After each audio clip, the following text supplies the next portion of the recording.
Do I really need to talk? Probably not.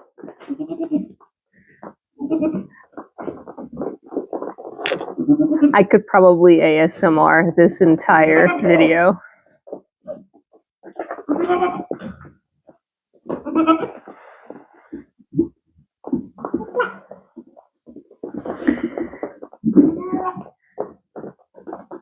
All right, but I should talk just a little bit.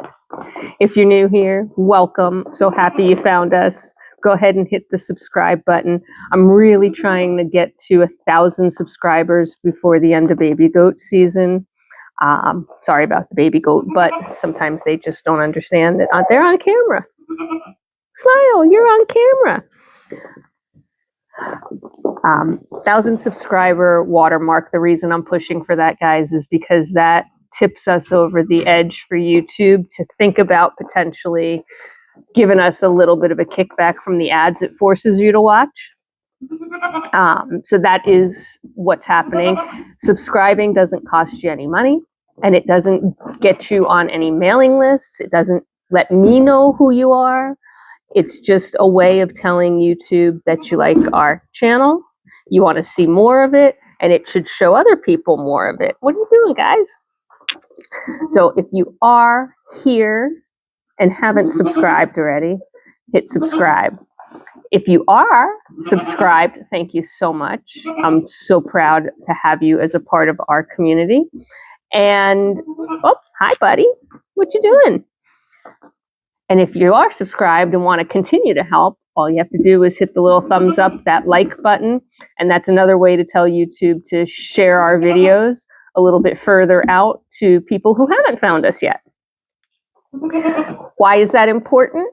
Well, because the breeds we work with here on this farm are on the Livestock Conservancy list. These are miniature Silky fainting goats. Fainting goats are on the Conservancy list, which means that they are in danger of becoming extinct if we don't continue to promote and work with them. Now, fainting goats have come back a lot since I started working with them, which is wonderful. So they're on what I'll call the watch list, right? They're not really in danger anymore. They're just still low in terms of population in the US. And until, you know, they reach a level that their population is secure and doesn't need additional support, they'll stay on that watch list. But being there is a whole lot better than where they were, which was on the threatened list when we started this journey. And certainly that is not all due to my, fall down. That is not all due to my work, but I hope that my work does help a little bit. And so the more YouTube shows these channels and lets people learn about the babies and the goats and their care and the year-round life on a farm and having livestock, the better it is for these guys. And meanwhile, you get to see some cute babies. So that's the story there. Thank you. Thank you. Thank you. Thank you in advance. The goats, thank you. Meanwhile, what we're doing here, down. So I don't know what made that one drop. That was not a faint. We saw that at our last video too. That was a nice long one though. So instinctively, these guys, if they sense any sort of danger or they think that they need protection, their instinct, similar to like a doe deer, or not a doe deer, fawn, they will drop to the ground and flatten themselves as much as possible. That is not a feint. That is instinctive camouflage, right? So if they were in the high grass or if they were in a meadow or something, that would drop them and make them a whole lot smaller target. They're too young to faint yet. Fainting doesn't kick in until usually around 3 or 4 weeks of age, sometimes even longer. It could, big pops. It could kick in earlier. It generally doesn't. And what fainting is it's a congenital condition that when their blood pressure goes up, it's called myotonia for those that want to look it up. But when their blood pressure goes up, their muscles contract. And if you think about what happens when your muscles contract, everything gets stiff, right? And so everything gets stiff because their muscles have contracted, and they fall over because everything's stiff and they lose their balance. It doesn't necessarily hurt them. It only lasts about 15 to 30 seconds max, and they're back in action. All of our goats do faint, but because it's connected to a vascular reaction of higher blood pressure, people associate it with being scared or being startled, and certainly that's one way to raise your blood pressure. But being excited is also another way. Being overly happy and enthusiastic is another way.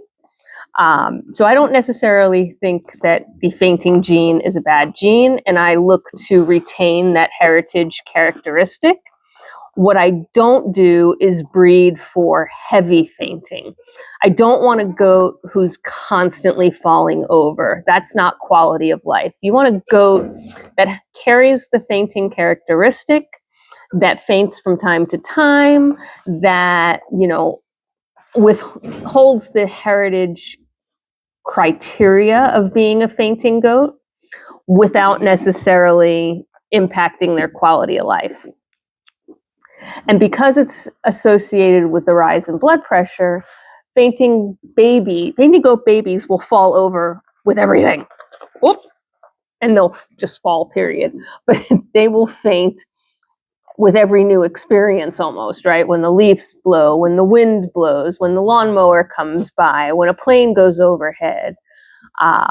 All of that will get them going. And then after that, once they figure out that none of that is scary and none of it's going to eat them, what you doing, little guy? Then that won't make them faint. And as they get older and older, they faint less and less because the world doesn't create that reaction. So that's a quick lesson on fainting goats, why I do what I do, or at least why we do what we do. Meanwhile, watching baby goats play.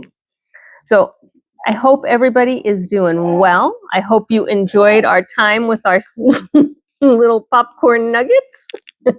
And I will be back with more soon. Take care of yourselves. Take care of each other. Be kind. And I will see you at the next one. Bye for now.